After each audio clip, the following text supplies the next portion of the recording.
So as two former captains, what is your assessment of Faf's captaincy thus far, this World Cup, 2 matches in?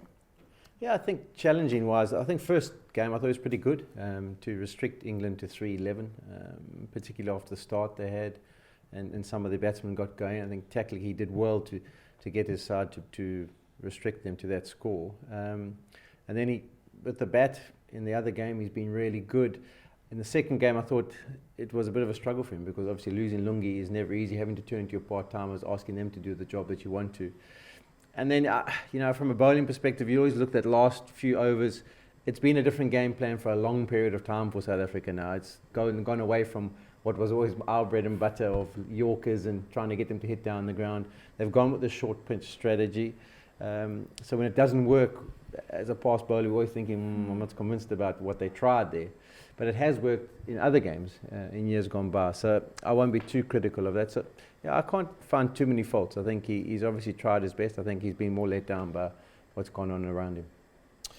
I think he's such a key player for South Africa. I mean, his leadership, you know, he sets a good tone. Tactically, he's been okay for a long period of time now. I thought I agree with Shaun, I think he was good against England. He tried to stay ahead of the game as often as possible, trying to get wickets. You know, when we got a wicket, he brought Rabada back straight away, got another one. But I think that the challenge that he's having, and I mean, the main criticism he's going to get is for winning the toss and bowling first against Bangladesh. That was a mistake, and he's admitted that. But the main challenge he's having is that his bowlers aren't providing any sort of setting of the tone. They're not being able to control the game. So when that's the case, it always looks like your energy levels are low, your fielders are not paying attention because you spend the day chasing leather. It's hard to connect and build pressure and, you know, be in that contest. And I think that's what he needs to get right. He needs to find an attack or a method that's going to, you know, keep him in the game and allow him to use the chess pieces to be, you know, to marshal the troops. Who's going to bowl where? Who's going to pick up the wickets? But he's key. If he gets runs and tactically he needs to be good. But most importantly now, the thing for Faf du Plessis is to get his team right for Wednesday. Mentally, the work that he'll do behind the scenes now as a leader. You know, that's not what a lot of people will be talking about. They'll see on the field. But the work that he's going to do today and in the build-up is key from a captaincy perspective. The messaging from the management way before the World Cup actually happened was to go out there, be brave and be positive. Have you seen any elements of that? Is there anything that you can take as positives from that, South Africa scoring over 300?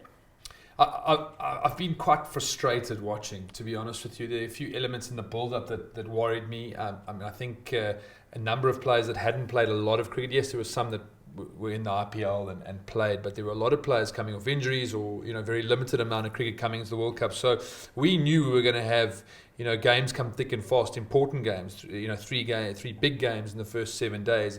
And there's a lot of elements of our game that look a little bit undercooked, that look,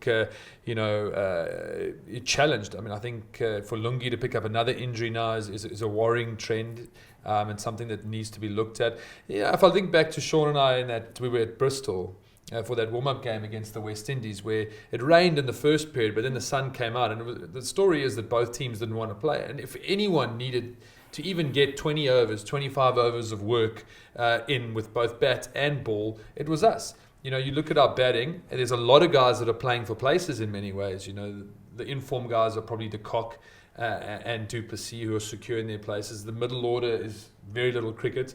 Markram playing for a place, Hashim playing for his place. He almost missed on the World Cup. So there's not a lot of confidence. Guys needed good preparation. And our strength of bowling has been disappointing. I don't think we've adapted well to the surfaces. I think we've been very one-dimensional. And obviously 1 or 2 injuries does play a role there. But I just think, you know, there's a lot of things that they need to get right in a very short space of time before Southampton. Lungi Ngidi's injury, of course, came at such a terrible time in the match, bowling just 4 overs against Bangladesh. But Shaun, have you had an injury similar to that? What is the process? I know that as it stands, it's about a 10-day wait to see whether he'll be match fit again to be able to recover from that injury. That affects the India game. It also might affect the West Indies game. Yeah, it's a big blow, coming on the back of the fact that Dale's sitting here not ready to go as yet. You're almost calling all pockets from the bowling department as to what you can or can't do. Hamstrings, they're a frustrating thing for bowlers because you do put a lot of force through that leg as you deliver. And when you've had a hamstring injury, if you're going to be out for 10 days, ideally what you want is another match. So go and play a provincial match or a club match just to get a feeling if it's okay. Because to say, listen, I think it's okay, I'm going to try and play this international World Cup fixture is a bit of a challenge. But it's those small things that are sort of rubbing the team up the wrong way. But I think there's also small things in the team setup and decision making that comes when you come off a long series. You start to understand roles. You understand who's supposed to be doing what. You don't make little mistakes like people getting out in the 50s and 60s. There's someone who bats through. You get your partnerships going. You get your death bowlers operating well.